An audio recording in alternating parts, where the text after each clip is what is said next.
What do I mean by overpromise? I mean you need to develop a powerful, differentiated brand promise that separates you from everybody else out there that you compete with. Because if you don't get any marketplace attention at all. Now, once you've done that, you've got to over-deliver. And by that I mean you've got to deliver on and reinforce that brand promise at critical customer touch points. We create this over-the-top brand promise that we call the overpromise. And then we align our products so that they fulfill the brand promise, our systems so that they fulfill the brand promise, and our humans, our people, have to be taught how to fulfill and reflect and amplify the brand promise. So that what the customer gets is this experience where they go, cool, that really was exactly what they promised. In fact, they over-delivered on that outrageous promise. And they get so excited about it, they get passionate about it, and they become advocates and they tell other people. They spread word of mouth. Everyone can overpromise and overdeliver. This is not just for large companies. We saw it work equally well, in fact, sometimes better in small companies. You can do this at the division level. You can do it at the department level. You can do it with project teams, sales teams, customer service teams can do their own brand promise and their own touch points. In the movie Crazy People, Dudley Moore was an advertising executive who dared ask the question, what if we just told the truth in advertising? How would that work? And here's the ad he wrote for United.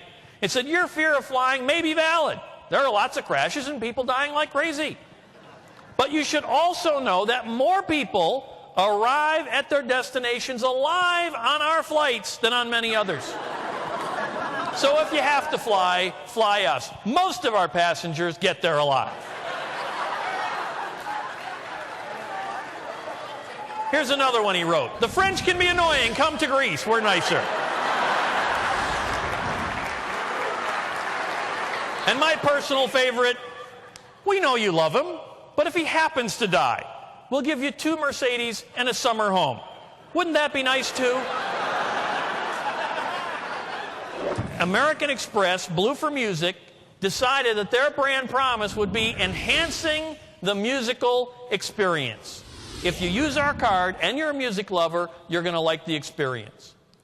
So when you order concert tickets online, a couple of days later you get a free CD of that group in the mail. When you get to the concert venue, you don't stand in the will call line with everybody else. You go straight up to the Amex Blue for Music will call window where there are no lines ever. And then instead of getting in line to go into the concert, you go directly to the Blue for Music entrance where you're escorted directly to your seat. 3 critical touch points back to back that deliver on the brand promise. FedEx didn't say, we ship stuff. We're really fast.